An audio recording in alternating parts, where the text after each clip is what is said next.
Assalamualaikum everyone, and welcome to Tea Talk 3. Oh my god, my last Tea Talk was in Ramadan and everyone loved the Tea Talk series, and it's one of my most listened episodes, and I was like, I gotta film another Tea Talk. So I went on Instagram and I asked you guys to just share random comments, thoughts, concerns with me, and I'm gonna talk about those too inshallah here, but let's just start off talking, get strong, let's just talk wherever we are. So how are you guys? I hope you guys are doing good. Alhamdulillah, I am fine. Yesterday was quite chaotic. It's funny now. Is it? It's not funny yet. It's really not funny yet. Basically, I busted a wall. I hurt my back and my neck and my head. I will go into that story someday in the future podcasts when it's funny, because right now it's not funny, because right now my back and my neck are hurting really bad. So please just make dua that it gets better. And I haven't told my mom because I don't want to get in trouble. Okay, I don't want to get in trouble. The wall was enough of a big damage. Don't even ask me how it happened. I don't even want to talk about it right now. I really don't. But just make dua for my back and my neck and that it gets better because I'm in so much pain. It's crazy. This reminds me of the time when I think it was like 4 years ago. One time we were at Six Flags, and oh my god, I love amusement parks, roller coasters, fireworks. My happy place. Listen, if you say to me, hey, you want to see fireworks? You won't even be able to finish your sentence. I'll be in the passenger seat. Like, I love fireworks. I love, love, love, love, love fireworks. I just, my whole childhood, when we used to live in New York, I'm pretty sure New York need a permit to like light up fireworks, and they used to do this fireworks show near like this bay, this ocean area, and I used to ask my parents every year, like, can you take me? Can you take me? I want to see. I want to see. I want to see. And then every single year they would say yes, and then when time would come, something would happen, we wouldn't end up going. And then after I moved to Atlanta, here, like, I don't think you need like a permit or anything to do fireworks because everyone just be throwing up fireworks in the air, and chef's kiss. I'm in love with fireworks. I don't think anyone understands how deeply I love fireworks. Like, you don't like I could you don't understand. Like, you say that, do you want to see fireworks? You don't even have to ask me. Like, I'll be there. I'll be there. If it's at 3 a.m., I'll be there. Like, I will do anything for fireworks. And like, my family knows, like, everyone knows, like, I'm crazy for fireworks. Just, I love them. They're beautiful. I also want to see lanterns. You guys know those little lanterns that they do like on those boat rides? Oh my god, Entangled and like Rapunzel. That's my dream. I really want to see those. I've never seen those in real life. Those lantern things, those are beautiful. But where am I going with this? Oh yeah. A couple years back, we went to Six Flags. And like I said, I love roller coasters. But we went to Six Flags and we were parking and we got in a car accident because this person who literally smacked our parked car dented the car, and it was just all of this and that, and then basically dented the car, whiplash, got hurt, whatever. And then I had to go to the chiropractor, and when I went to the chiropractor, they took like an x-ray of my back and everything. She was like, girl, your tissue's messed up. So I had to sit there and get my back popped and all of that for like a couple months. And I remember thinking, I'm like, this sucks, but then I realized how much I love like the chiropractor field. So inshallah, one day, inshallah, if God wills. So, you know it was a curse to a blessing. I realized what I was really interested in. Besides the point. Um, yeah. So, valuable lesson, as I was saying in the beginning. Pray for my back. Pray for the girl's back because it's a little bit old. She's a little bit of an 18-year-old grandma, but it'll get better, inshallah. Anyway, so something interesting. Next year, I'm on the MSA board. I know y'all saw that coming. Okay, well, listen. I talk crap about MSAs that are fitna-ish, and I'm like, ugh, gross. But, the MSA that I'm part of, like, okay, this is actually really funny. It's actually embarrassing, if anything. So I signed up to be the MSA president or the vice president. Like, I was going in for the big kill, okay? And I was assuming they don't give that position to freshmen because, I mean, there is paperwork that goes with it. But I just applied for a bunch of positions, and I was like, get me in somewhere, right? Because I'm trying to change. So I never heard from them, right? And I was like, I applied really, really early. Like, I filled out the form super early and I never heard from them. And then, so one day I DM'd them on Instagram, like, to ask about when the whole decision will be released. And I saw that they posted, like, oh, they got their members and whatnot. And I was like, I didn't get picked. I was in such denial. I was mad petty. I was like, hey, I was wondering if y'all ever got my form. I never heard from them for like 5 days. And then out of nowhere, I get a text from the MSA's page, It wasn't like a personal private page. It was like the public MSA page. And I didn't know who was behind it. And so they were like, oh, wait, what's your name? Like, we didn't get anything. And so I told them my name. And they're like, no, we didn't get any form from you. Da da da. And so I was like, oh, okay. They're like, what did you apply for? And I was like, well, I applied to be the president, the vice president, a bunch of other stuff. Because, like, you know, you don't know which position you're going to get. This is where it gets embarrassing. I thought I was just talking to, like, someone behind, like, the public page that just runs the page. Yeah, I was talking to the president of the MSA, and I was sitting there and I was like, yeah, I applied to be the president and I didn't get that position and someone else got it. And he goes, okay. And I didn't know it was the president. He goes, okay, I think I got a spot for you. Is there a time that we can do an interview, because I have to do an interview at a requirement. It's a requirement to do the interview. I said, all right, cool, let's do an interview. um Again, I still didn't know that this was the president behind the account. Calls me, goes, hey, Assalamu alaikum, you know, I'm the president of the MSA club. I was like, oh god, humiliated. I mean, he was a very, very, mashallah, nice person about it, but he put me in like a position to give halakas next year, which I'm so happy about, because I like it when it's just girls. So it's gonna be like little halakas and stuff, and I get to plan halakas and give halakas and work with other people, and it was super cute and super fun. Chef's kiss. And I was like, really? Oh, oops. And I was humbled. I was really humbled. But now that I know like what the president does, I don't think I want to be an MSA president, because like we had so many executive board meetings, and in so many of them it's just like finances.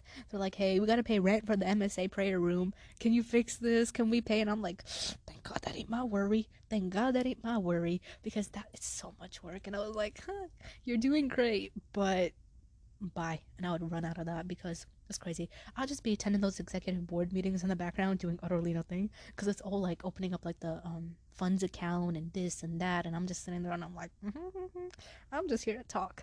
Like when I did my interview, he was like, so what are you interested in? I'm like, I have a podcast, I talk, like that's all I do, I talk. And then he was like, okay, yeah, like I got something for you. And then he put me in to give halakas and stuff, right? And so yeah, I, alhamdulillah, God's protection, because if I had to sit there and deal with the finances, I would have lost my mind.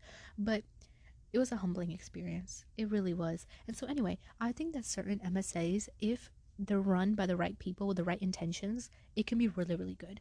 Like I know one of the things that I put forth front on, I was like, I don't like free mixing. I don't want to deal with, you know, that shady behavior between men and women. Like I don't want none of that. And I made that clear, and the president was also very clear about that. And like everything is like separate, you know, not free mixed and whatnot. So I was a very big fan of how this is seeming to play, inshallah here. But so I know that I talked about MSA fitnas before, and it is very, very important that if you are in an MSA and you do have a position where you can make that change, you want to make that change, because you don't want to allow free mixing and stuff like that to happen, which is like one of those things that like I don't stay silent. Like, and the president themselves have told us, like, if you ever have an issue, just say it. But like I was not silent. I was like, yeah, and don't, like, listen, free mixing, da da da, whatever. If that's the case, I'm leaving. Like I'm gonna leave the whole board. I don't care. And alhamdulillah, like of course that's not an issue, but you know, like you have to be very honest. And I think the MSAs, if you get them to work right, it's a very big reward, because you're setting up a place for people to pray on campus. You're setting up a place for people to learn, get dawah, you know, on Eid, distribute food, like do so many great acts. So yeah, just that's just that community, that sense of community is a very big reward in it. So inshallah khair, if you feel like you ever want to do it, then make sure you do it, but make sure that you lay out your intentions clearly, and don't ever let anyone push you into like free mixing and stuff, because you want to be able to stand your ground and know where you stand. So that's that.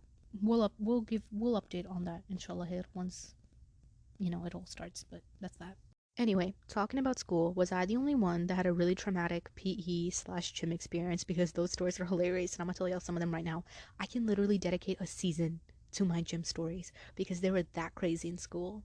I learned lots of valuable things in middle school and high school and whatnot, but really, two things that I really learned: how to negotiate with a stern face and be condescending when someone tries you, and two, how to get my way. Which is funny, because I did not get my way when it came to PE and gym. Like, I could get my way everywhere else, but I could not get my way in PE and gym.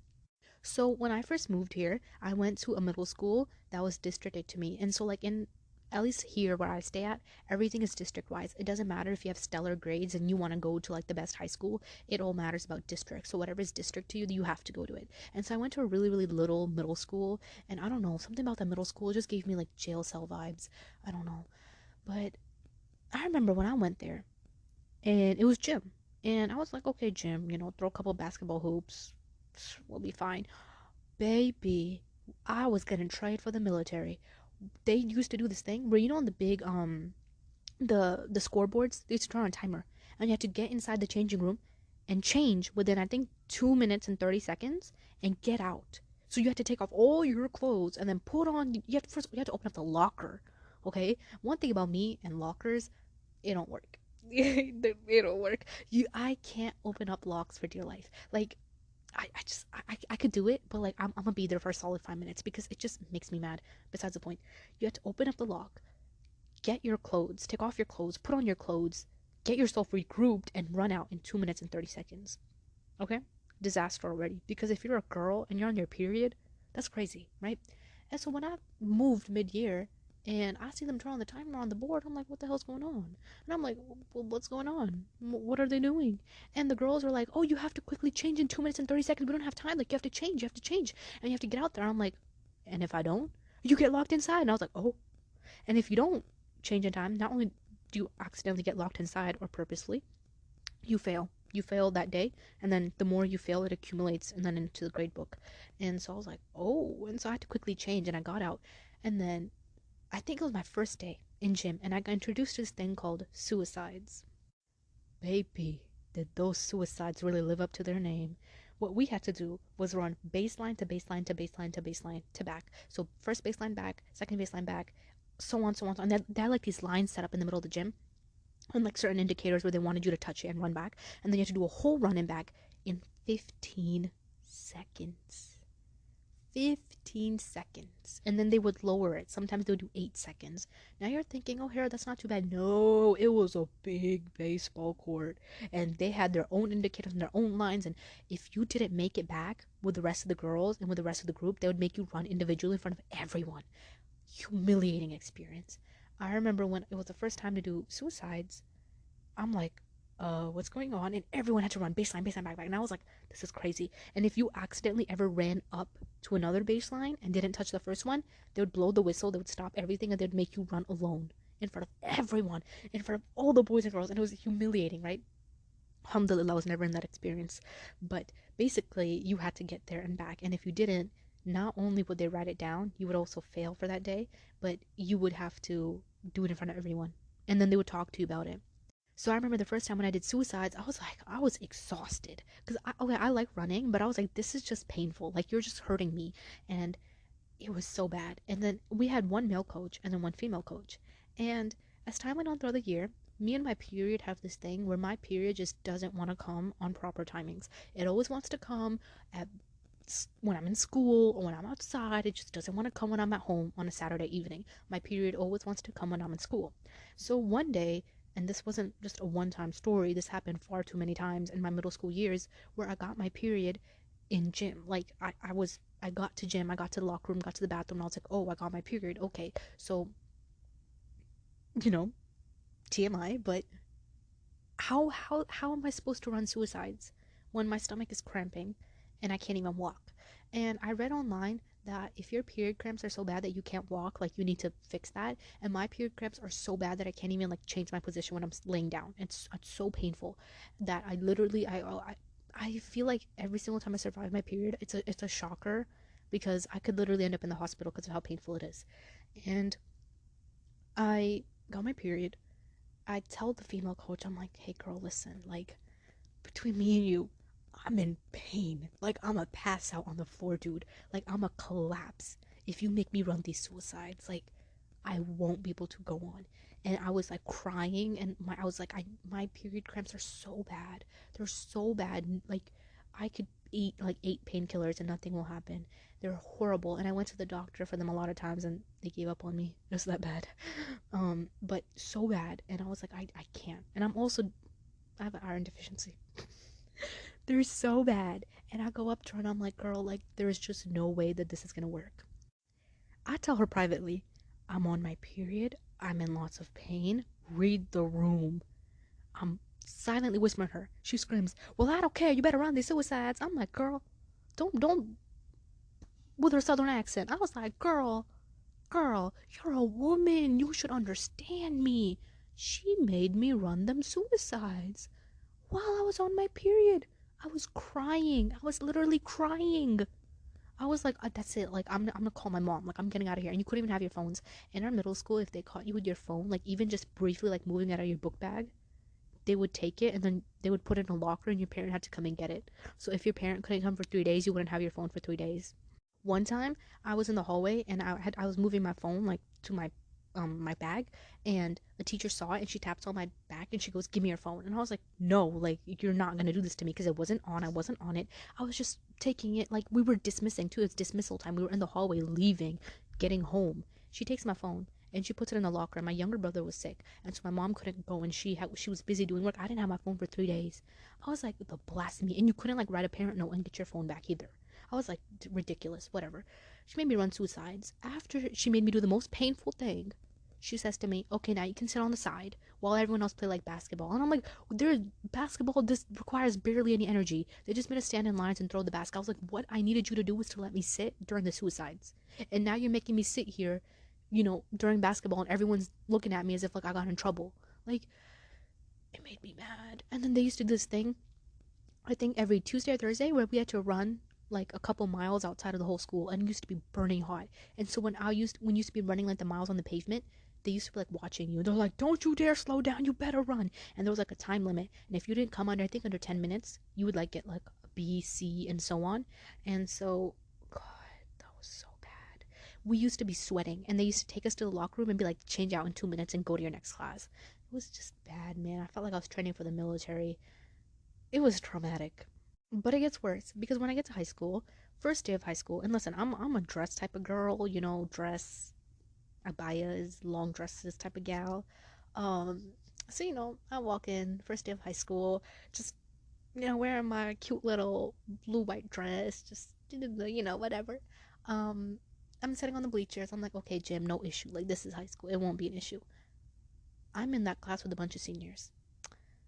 Automatically, I'm like, ugh, God, and I'm the only freshman. On top of that, you know how men are about PE and about gym. Disgusting. Men act like PE is like the military, and like if they don't like win this game, like they will kill you. And I was like, okay, automatically I hate being one of the only girls here, and I hate being the only freshman among these bunch of these dudes that are seniors and that are really annoying. Whatever, I ignored it. I'm thinking to myself, I get this credit, I'm out of here, right? So I was taking PE. What I needed to graduate high school was PE and health and fitness. Mind you, I would never take PE voluntarily, because changing out and just doing all that was not for me. And so in my high school PE, mind you, I talked to the coach. I'm like, this is the PE I need for my credit, right? Yes, ma'am, this is what you need for your credit. Okay. Ask multiple people, this is the PE we need for our credit, right? Yeah, this is the PE you need for your credit. Okay. I said to myself, I'll bear it out this one year, get it done freshman year, then the rest of the year, I don't got to worry about no gym. Okay. PE comes and goes. I did not get along with that coach. We tussled. We tussled too often.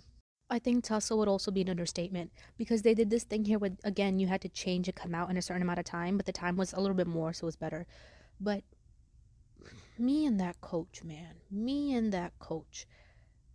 First of all, he always called me by my last name. And I was like, okay, automatically, don't do that. But we tussled so much that it's not even funny. There were lots of times in PE where they used to make us run out on the track outside, and I had PE early in the morning, and it used to be so sunny, and we had to run outside in the sun, and it's just, ugh, it was not it. And then dealing with a bunch of those annoying senior dudes, like, I kept my distance. I was like, don't, you piss me off, get away, da da da da, just, ugh, it was not it, right? And so I bear my end of the stick. And dealing with PE is just, it's like, they act like you're gonna die if you lose the game, and I just, it was so much, right? It wasn't fun. Tell me why. I finished PE. Yay, so happy, got the credit, I'm out. Time comes for 10th grade year, and we're filling out our transcripts for our next class. And I see that, my advisor was like, okay, so you have to take PE in health and fitness. I was like, no, no, I took PE. I took it this year. I took it this year. He goes, no, no, no, no. You have to take PE in health and fitness. And I was like, yeah, yeah, no, I get that. But like, I asked them and I asked my guidance counselor and I asked everyone and they said that this PE will suffice and it's fine because it's PE. He goes, no, no, no, no, no. You need to do one with health and fitness, where for half the semester you're in the trailers. And my high school had trailers because it wasn't big enough. Like, it was a big high school, but it still wasn't big enough. And they had trailers, and we had classes like in literal trailers, and they used to shake. Listen, it was ghetto. I'm sorry. I'm sorry. But in the trailer, where you're there for 6 months, and then the other 6 months, you're like out on the field. And I'm like, no, but like I just spent a whole year out on the field. So is there no way that I can just do the 6 months of the book? Because that's health and personal fitness. You know that it's just textbook stupid stuff. It's basic stuff, right? They're not teaching you anything important, which they should, but they don't. And I'm like, it's just like we can talk about this. He goes, no, no, no, like you gotta do it. You gotta do it. And I was like, oh, you're funny. Grab the pass, go to my counselor. Teary eyed. I just spent a whole year in PE and I don't want to do it again. And because it was so bad for me. Like, I was in pain. I had to run when I was cramps. The sun just, I didn't like all that sun damage. Just early in the morning, the coach and me tussle too often.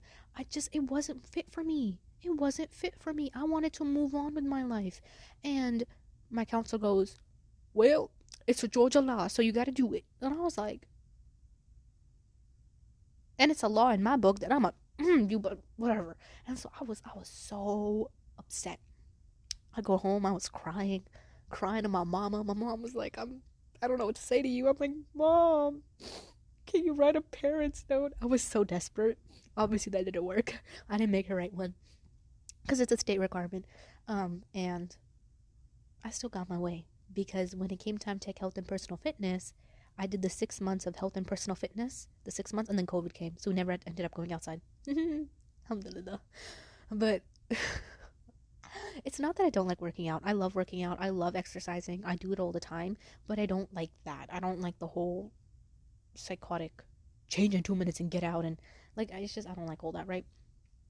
And then I remember in my other years as well, when I tussled with that coach, there were times when I used to get such horrible headaches, and I was like, I can't deal with this. And like, they had a strict no phone policy. And like, if you were to even ask, like, hey, can I text my mom so she could come check me out? I could leave school. They'd still say no. So one time, I was trying to get out of school, and the coach blows the whistle. He goes, calls me by my last name. He goes, come here, get off your phone. And I was like, I have a headache. Let me get out of here. He goes, I don't care. And I was like, boy, you're trying me. And I was like, listen, the 6 foot, probably 200, 300 pound coach versus 5'2", 5'3" me, okay? Someone is gonna go down, and it ain't gonna be me. It ain't gonna be me. Am I the only one whose height kind of changes? Like, when I'm really, really stressed, I've noticed that I'm like 5'3", 5'2". But like, when I'm thriving, I can solid sometimes at 5'4". Like, it really depends. Like, if I'm like stressed for like the past 3-4 months, like I shrink. I swear, I'm not a Teletubby, but like, I don't know why. I feel like I'm the only one that does that. Besides the point, I was like, someone's gonna go down, and it ain't gonna be me. It was me. It was indeed me, because then he made me do burpees. I just I have so many stories. It's not even funny. And so that was that. It was crazy. I don't even know. Like, PE was just not a hot take. They really did me dirty. You know, the other place where I really learned how to negotiate was with my counselor, because man, did I not get along with my counselor. That is a story for the books. All my teachers knew how badly I did not get along with my counselor. And it was just because I'm the type of person, like, okay, you tell me to do something, I'm gonna do it then. But if I tell you that you have responsibility and you're doing it 2 months from now, there were times when I had to apply for programs and I missed the deadlines because, just the counselor team, period, at my high school would not answer their emails, and I would miss out on such big opportunities, and I would get really mad. But inshallah, Allah knows best. Whatever. I remember when I took my first AP test. This is also really funny because I'm just telling you all my embarrassing high school stories. I know I crack lots of jokes about like how I fail tests and stuff, but I promise I'm not that dumb. Like, if I put my work in it, I can do it, inshallah. But I remember when I took my first AP class, right? And at this time, my family was also going back to Pakistan. and they were gonna go attend a wedding and, just visit family and whatnot. I was dealing in my first semester of my freshman year with lots of difficult teachers that were expecting lots of stuff. And like freshman year of high school is pretty easy, but I was taking so many classes and the teachers were being so, just picky, picky, picky. I had some very nitpicky teachers that I still don't think I could be able to fulfill even today as a senior graduated. But so much going on. I was also studying for the AP test. I was like, there's no way I can go. My mom's like, are you sure? Like, you don't want to go? Like, our whole family's gonna be there. Everyone's gonna be there. You're gonna be the only one here. And I was like, there's no choice. And I said to myself, like, yeah, Hera, like, put them academic goals above everything. Like, hustle, work hard. You got this. Like, you're gonna pass the AP test. It'll be worth it. Whatever, right? And so I stayed behind. I studied for the AP test. I think I got 105 in the AP class. Passed AP test. I was great at that subject. AP test comes around and I studied for months through my textbooks, right? And the AP test was held at a church. That was the first red flag. That was the first issue, right? The AP test was held at a church. I go to take my AP test, and I see everyone else around me very stumped. I see everyone else around me very panicked. And I'm not panicked. I was filling out them bubbles. I was writing 6 pages. I was doing great. And I was like, I learned all this. Matter of fact, when I finished the test, I even went to the vending machine and I got myself a snack. I was like, I deserve this. Cheat day for me. I deserve this. I was so proud. I got into the car. I told my family, I'm like, y'all, get that cake ready because, baby, we're going to throw a party. I'm going to do great. I got my grade. I failed. I failed. I got the grade that you get just for writing your name. And I was like, you're lying. I called them and I was like, hey, I got my AP grade. I think you messed up. Can you check? Because there's no way I got this. They're like, no, that's your grade. And I was like, hang up. I was so humiliated. I was like, how can I fail this? And I didn't tell my parents until like randomly, like I just kind of brought up. I was like, oh yeah, I didn't do good on the AP test. Mom was like, oh, whatever. I was so humbled. I never took an AP after that. Never. I went straight to DE. And let me tell you, if you're a high schooler listening to this, if your school does DE, do DE. Don't do APs. With, doing DE, you're guaranteed the college credit. With doing APs, what do you mean? Like, you work the whole year. You could get 100 in the class, but if you fail the AP test, that's it. Like, it doesn't count. So do DE if your high school allows you to do, like, being at a college while also being at high school at the same time. And I did that and I don't regret it. It was the best decision of my life. So I'm so glad I failed that AP test because then I instead went to DE and I got much better credits and something guaranteed. So do DE.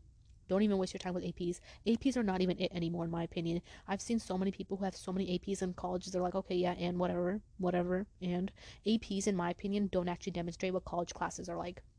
I've taken lots of different college classes before, and I'm telling you that I don't think that AP classes even equivalent. When you get that syllabus from your college classes and those discussion boards twice a week and those essays from one class and then you take like 6 other classes, dude, those tears are real. That is what college is actually like.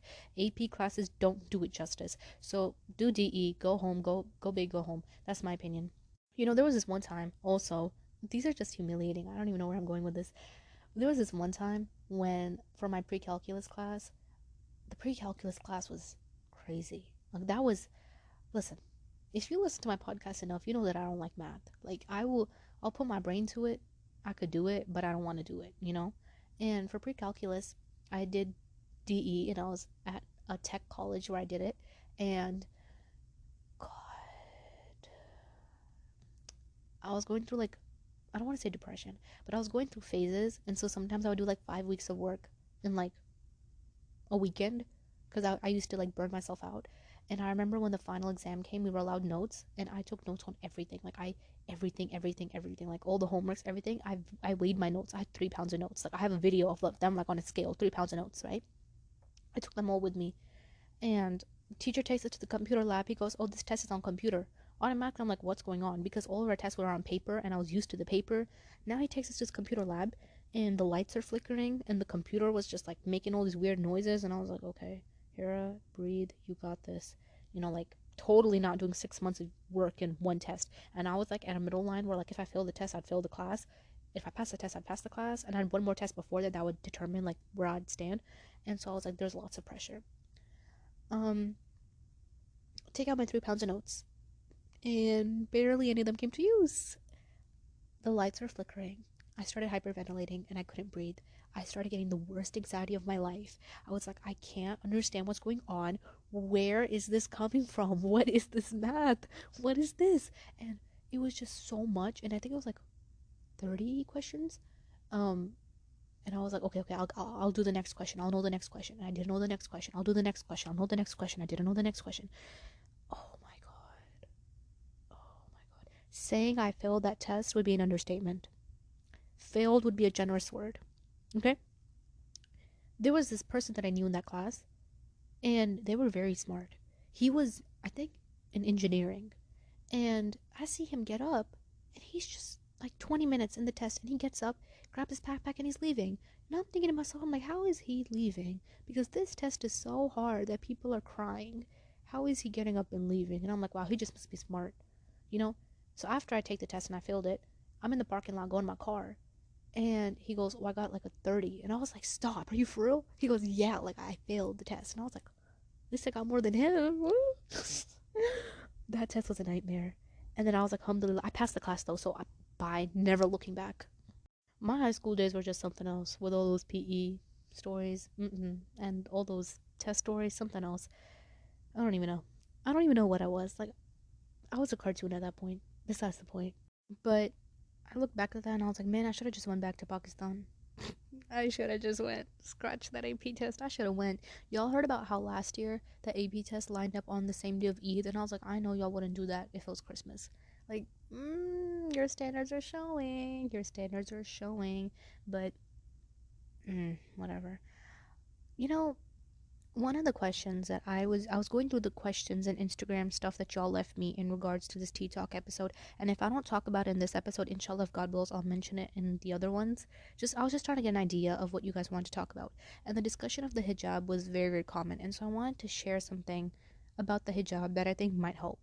So obviously all of us girls know that there's that certain age that you hit, when you basically just, I guess you could say, puberty or whatever you want to call it, you know, when the hijab becomes an obligation and whatever, right? So in the beginning, lots of girls feel worried about what are they going to do. And I'm going to be honest with you guys about my take about it, about this whole situation. I'm grateful to say that when I wore the hijab, my mom, like my parents were cool with it. Like, like I was like, yeah, okay, cool, whatever, like, go ahead. They bought me hijabs and whatnot, which I know is a very, very blessed experience because not a lot of people have that. But I would be lying to you if I said that I didn't hear from some of the closest people to me that I should not do it. My parents, family, cool, whatever, like they didn't, they were cool with it. But lots of the people closest in my life who were practicing Muslims told me, be careful, because if you put it on, you won't get jobs that you want. You won't be treated good in school. People are going to exclude you. And it was very, very vicious. People told me that nonstop, and it was so difficult because sometimes I just want to talk about it with someone and tell them that, like, I'm ready to do this. I'm not scared. Like, it's obligation upon me. I have to do what I have to do. So, like, like, let me just, like, don't tell me that. You know what I'm saying? Like, sometimes when someone's about to wear the hijab, you don't want to tell them, oh, all the bad stuff. Like, tell them about what great stuff it does for you.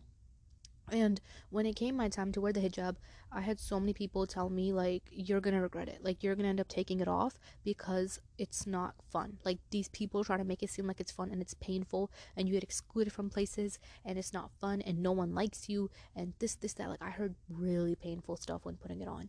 And mind you, I was so confused. I was like, why are people telling me this? It was just so many emotions that went through me at that time. And I remember the first place that I wore my hijab, I remember I was like, I don't care what these people are going to say, because God has already told me I have to wear it, so I'm going to wear it. Like, I don't care, because you don't want to wear it, you got to answer God, but I'm not going to listen to you. So I remember when I put on my hijab, the first place I went to was Target. And I remember I was like, everyone is looking at me. I felt so embarrassed. I felt so humiliated. I felt so sad. I felt like everything those people were telling me was right. And I wore the hijab and I went to Target. And when you're just walking in the parking lot, like, to get to the store, I wanted to literally cry. I wanted someone to just bring the car and drop me off front so I don't have to walk across the whole parking lot just to go inside. And so all these people wouldn't see me. I felt like everyone was just staring at me. I felt so much judgment from people. And I remember walking in, I was like, everyone's staring at me, literally everyone's staring at me. And I felt so embarrassed. I felt so sad. I just wanted to cry. And so I went into the printer paper aisle in Target to get myself together. And I was like, Hera, breathe, like it's fine, like Allah would never tell you to do something unless he knows, like, we can do it unless it's good for us. You'll be fine, you'll be fine. And I could not even, like, I just wanted to cry. And I was just standing there in the printer paper aisle, and then like this whole family comes in. I'm like, oh, and I moved, and I went, and I was just in the bed sheet aisle. It's just like, get your life together. And then the whole family came there, and I was like, oh, I'm going home. And I remember when I was walking out of Target to go to my car, I just wanted to cry. Like, I felt so sad. I felt so sad. I was like, everyone's looking at me. I felt embarrassed. I felt judged. It just was not fun. And so I remember going home that day, and I was on my bed, and I just cried. I cried the whole day. And I was like, how am I supposed to do this? Because with what people have told me and with what I felt today, how am I supposed to do this? The next day, got up, going to the store. I put on my hijab again, and I went out there and I did it again. Because I told myself that I don't care. I'm not going to take it off. I'm not going to take it off. Once you put it on, let go of these thoughts that I'm going to take it off. Some girls overthink the hijab too much. Yes, the hijab has a beautiful meaning, has beautiful symbolism behind it. Yes, you should do it correctly. You should not be doing the tabarruj, all that good stuff. And once you've acknowledged that, sometimes you just got to ignore all those shaitan's waswasa, collarbone and down, just do the action. So what that means is sometimes stop thinking about it so much with your brain. Just do what you need to do, put it on, get out. Stop thinking so much about people are looking at me, people are this, people are that. I bet now when I go out in public, I have people that are like just staring at me. There's been times when I'd be like at checkout lines, and like old men would literally give me the most nastiest look. I live in the South, and like they would give you the most nastiest looks. I'd had like moms like move their kid to the side when they would see me, only because I'm a hijabi. Nothing else. I'm so, every time I go to public, I'm smiling. I try my best to be nice. I try my best to be whatever. And there was this one time where I went to go get glasses. I was like in the eye place, and it was a really, really small eye shop, and this mom literally pulled her daughter closer to herself right when she saw me walk in. And there were other people walking in, there was no issue. And I could tell it was because I was a hijabi. And I'm not even saying that to like victimize myself. I've seen those ends. But that doesn't mean I'm gonna stop wearing it. That doesn't mean I'm gonna stop doing what I do just because a group of people are ignorant, a group of people don't like it. Once you put on the hijab, let go of these thoughts that I'm gonna take it off. Put it on, keep it on. Don't give in to those thoughts. Then so many girls battle those thoughts. Well, I'm not ready yet. You're never going to be ready. You're never going to be ready to wear the hijab. This is all a lie. This is all a false perception that one day you're going to be ready.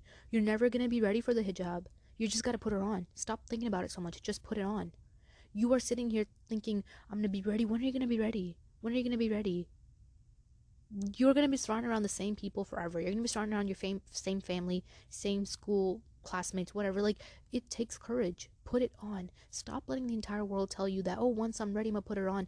It's a lie. I'm telling you, it's a lie. It's all shaitan's waswasa. Right when you think that you're about to get ready, you might commit a sin, and then you'll instantly fall back and say, well, I'm not worthy enough for the hijab. The hijab is made as an obligation upon us. God would never tell you to do something that he knows you can't do.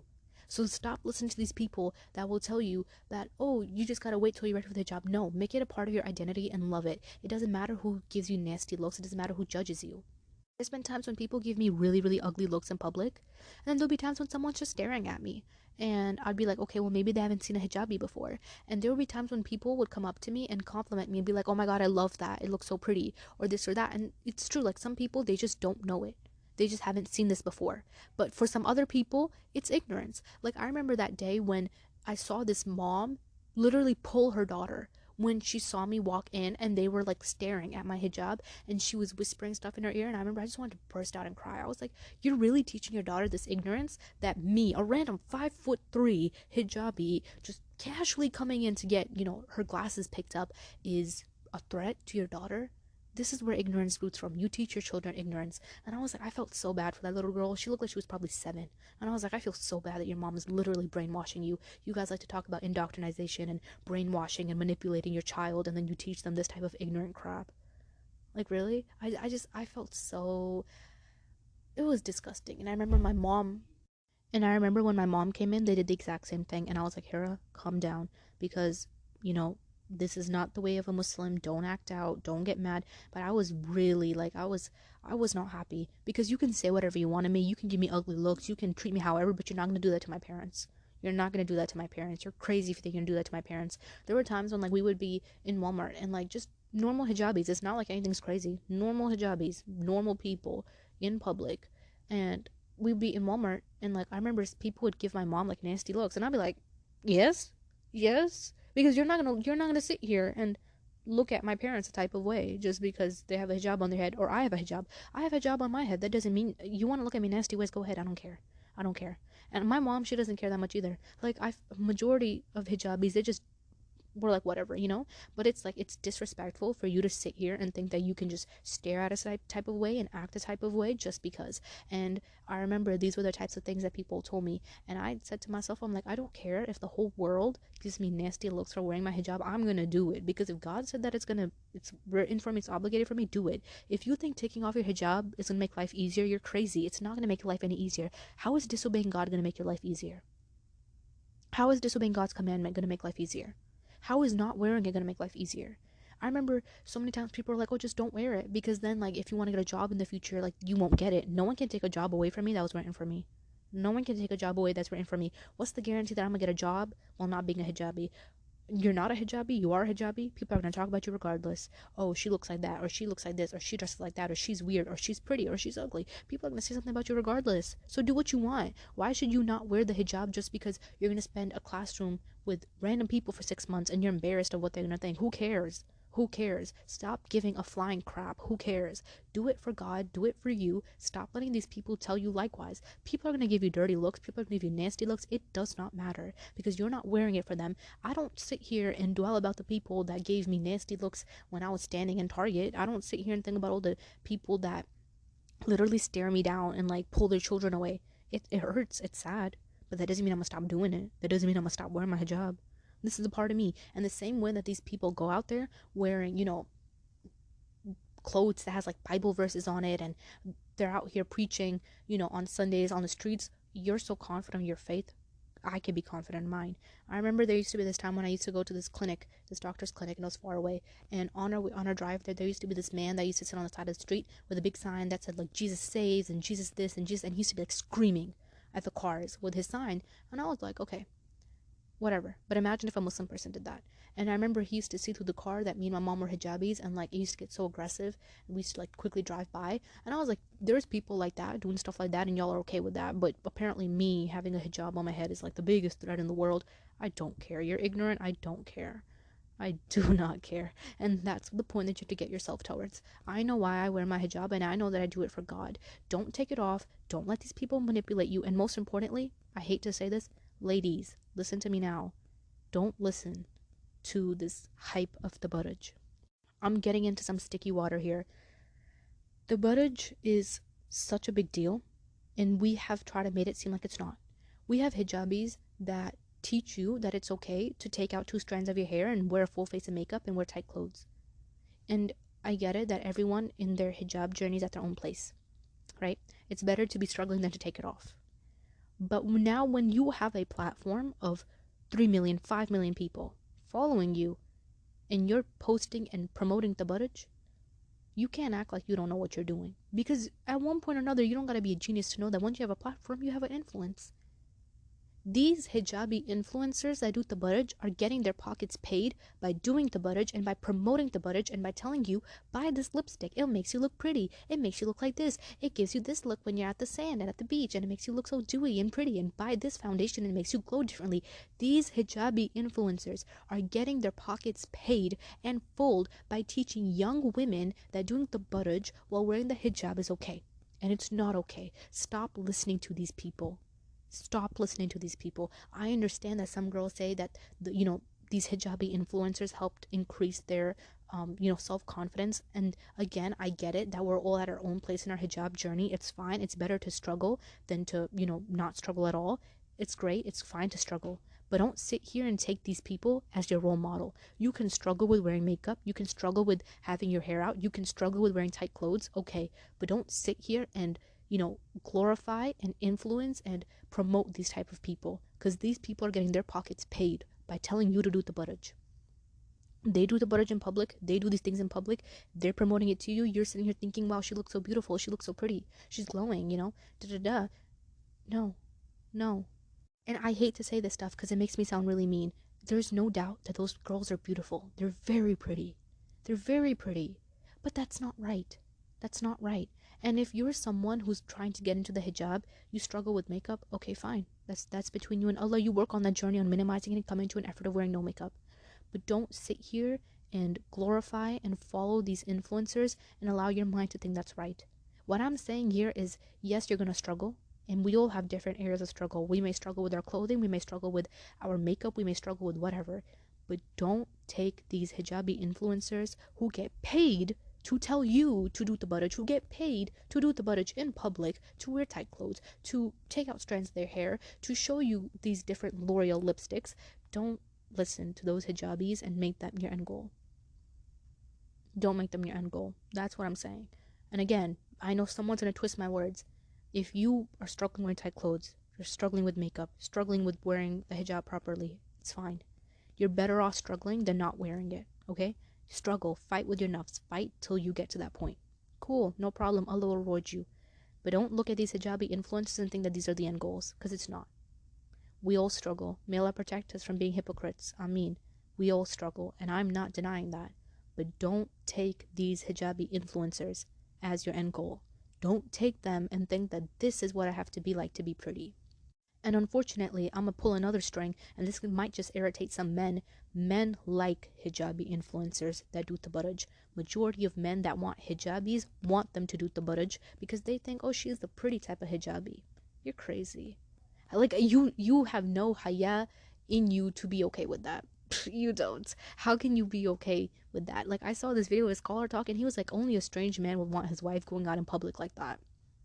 Like, there's men that genuinely encourage their hijabi wives to do tabarruj. And I'm like, no, you've got it messed up. You really, dude, really. Like, your wife is struggling with tabarruj. Okay, your job is to be like, okay, you know, you're pretty as you are, but let's work on this. Not sit here and encourage her and say, hey, we're going out on a dinner with our friends, do some makeup, do some tabarruj. And I hate to say that because most men do like hijabis that do tabarruj, but that's why we're not here to impress these men. Our hijab is not about these men. Our hijab is about Allah. You can slip up, you can fall, you can be struggling in your hijab journey, that's fine. It's fine.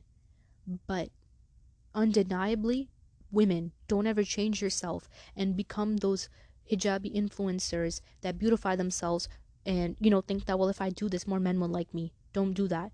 The hijab is for Allah. We do it because Allah has told us, you know, and then of course there's so much more wisdom behind it.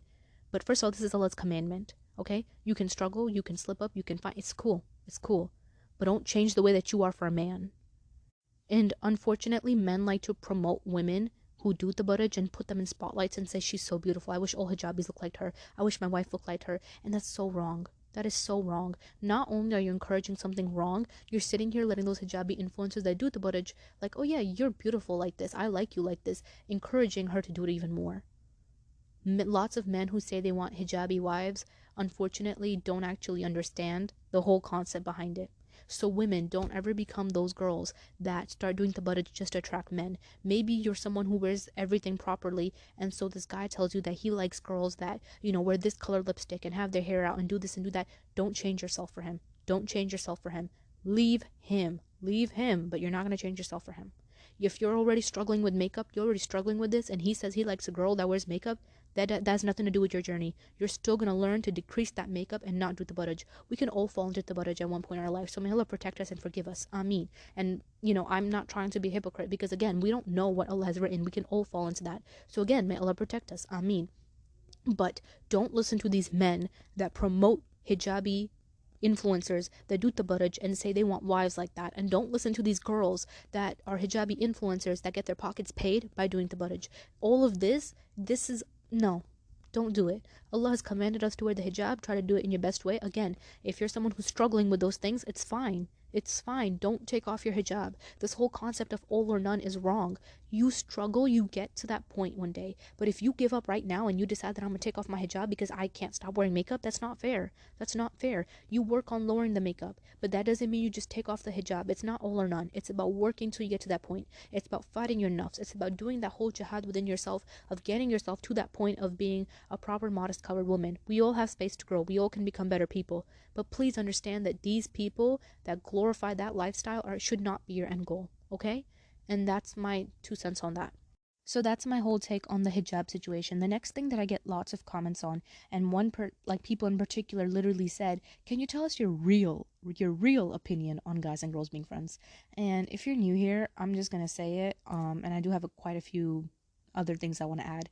I've talked about my take on this in multiple episodes. Okay, I think guys and girls can't be friends, and I've mentioned this lots of places. I've talked about it in lots of places, and the biggest example that I always tell people is go on YouTube, type in "can guys and girls be friends?" There's no religion, no moral discussion, none of that. Click the first video on YouTube. It's literally a video of a bunch of guys and girls on a college campus, and they were all asked privately one-on-one, "Can guys and girls be friends?" Every single girl said yes, and every single guy said no. And every single guy even went on to the degree of saying that if he could, he would. That's my point.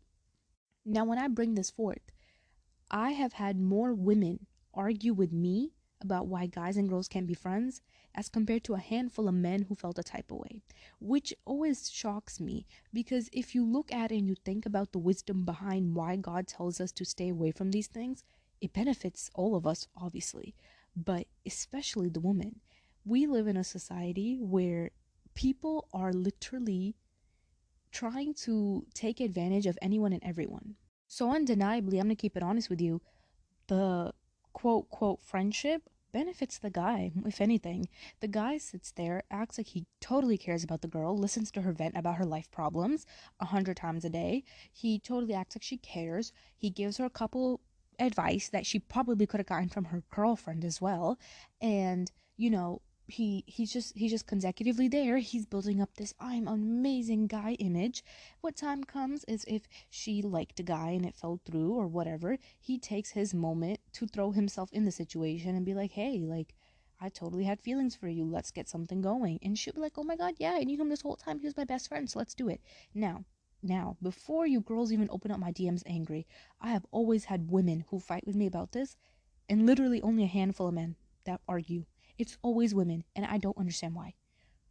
Why don't you understand that not having a friendship with a guy benefits you more? It benefits you more. You are now protected from people that would probably take advantage of you. Now, this is where all the girlies want to start getting all feisty and say, "Well, I know he wouldn't do that." Really? Okay. You don't believe me? You don't believe science? You don't believe what God says? You don't believe what psychology says? You think that everyone's just lying to you because you want to protect your guy friend? All right, sweetie, put 10 stones on it. Go text them and tell him to come for your hand in marriage. Two things going to happen. Either one, he'll literally pop up the next day. Two, he's going to say, "Oh my god, you're crazy. I never saw anything more than a friend." And he's going to think about it for a week and a half. And the next thing you know, he's going to text you on a random Thursday and say, "Hey, I was thinking, like, I feel like we've known each other for a while. I think I'd be down into getting into that." It's only two ways. It's only two ways. And even if you do it now, they're always going to come back. They always come back. And then I swear, and it's funny because these girls want to argue with me and want to like get all feisty and say, "Well, you don't know, our friendship is not that type of friendship." Then okay, tell him to come marry you. Tell him to come marry you. Drop him. Quit being friends with him. Tell him to come put 10 stone on it. Tell him to come marry you. He's gonna be there. He gonna be there. He could live in another state and he gonna be there. He gonna fly out. Mm-hmm. Mm-hmm. And then on top of that, I've met women that are double my age, women that are 30, 35, and they talk to me and they say, "Well, my husband's okay with it. He's okay with me having a guy friend." And we genuinely just all hang out in a group and it's not an issue. My husband is okay with it.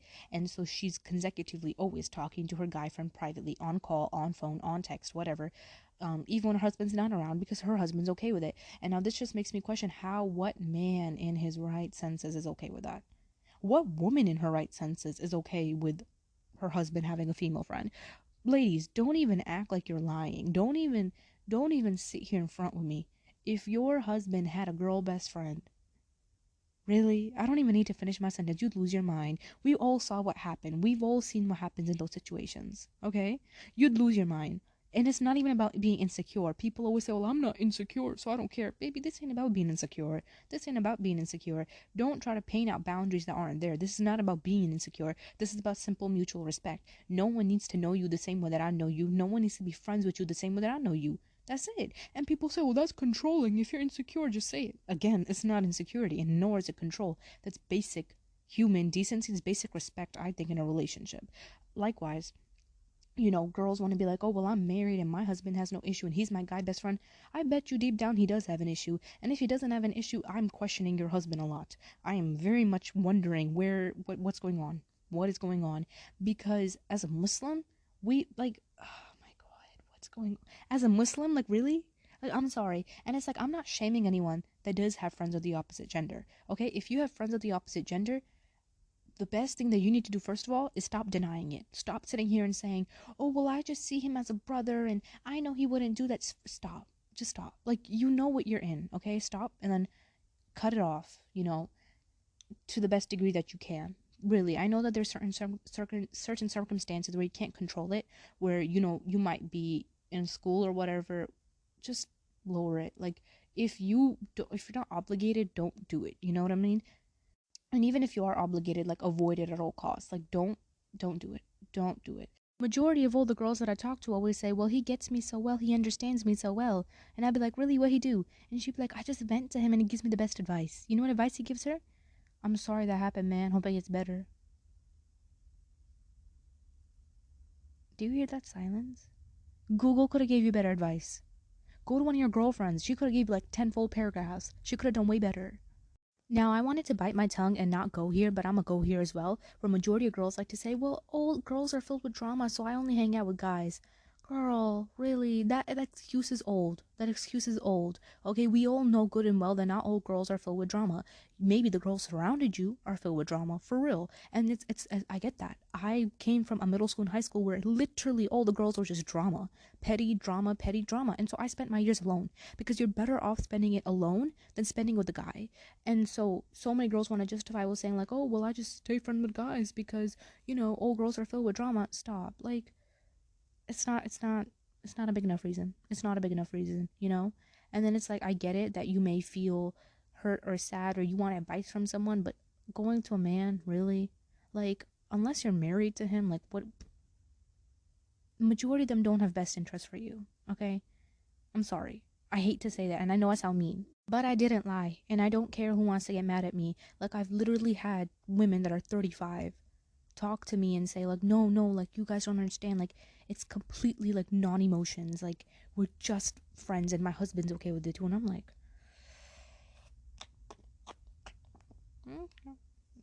you know, like, okay, God, whatever. Like, I don't know what you want me to say, you know? Like, Allah's protection is not here to harm you, okay? So take his protection and just go with it. You're better off being alone, vibing it out. God will send the right people at the right time, and that's that. Another important aspect that a lot of people bring up is, well, in a marriage, I would not be okay with that. So right now you're not married, and I want to make an important point. Be the type of person that you want to marry. So you don't want your husband to keep a bunch of female friends? Then you as a girl, don't keep a bunch of guy friends. You are only going to get what's good for you, inshallah, if God wills, right? So work on being a good person and being what you wish. Men want women who have haya, who cover up, who are, you know, hijabis, who are so modest, they don't talk to any guys, while having a phone filled with all the girls in the county. Really? You think that's fair? God would not, inshallah, God knows best, but God would not put some beautiful girl like that in your hands. You don't deserve it. You don't deserve it. And same goes for the girls. I feel like the deen has been romanticized so much because of TikTok and these TikTok marriages, where they're like, oh, we prayed Fajr together, and the next thing you know, like, if he ever tells her like, hey, don't wear that, that's inappropriate, or don't do this, it becomes, oh, he's controlling and he's that. Like, girl, there's a very big boundary. There's a very big line between like looking out for someone and controlling. And people want to call me insecure or say this discussion is insecure. It's not insecure. Any girl who has enough logic to realize that that's wrong will understand that it's wrong. If God has told us to stay away from those things, if we're told to avoid those things, where do you think your judgment's better? Tell me that. Answer that. Try to find the answer to that. That's all I'm gonna say. Anyway, this tea talk was super long, but I still have a bucket load of topics to talk about from y'all's takes and whatnot. But I hope you guys enjoyed this episode. Inshallah, I will film another tea talk 4 and throw in more comments and more of what y'all, you know, asked me to talk about and whatever. I hope you guys enjoyed my stories as well. I got quite a few. I might just defrost some more on Tea Talk 4 if y'all like them. But inshallah khair, I'm sorry for, if I was mean to you guys, but the last discussion was needed. It was really needed, okay? But no worries. Inshallah khair, may Allah forgive me if I said anything wrong and accept all our efforts. I hope that you have a great rest of your day. Assalamu alaikum.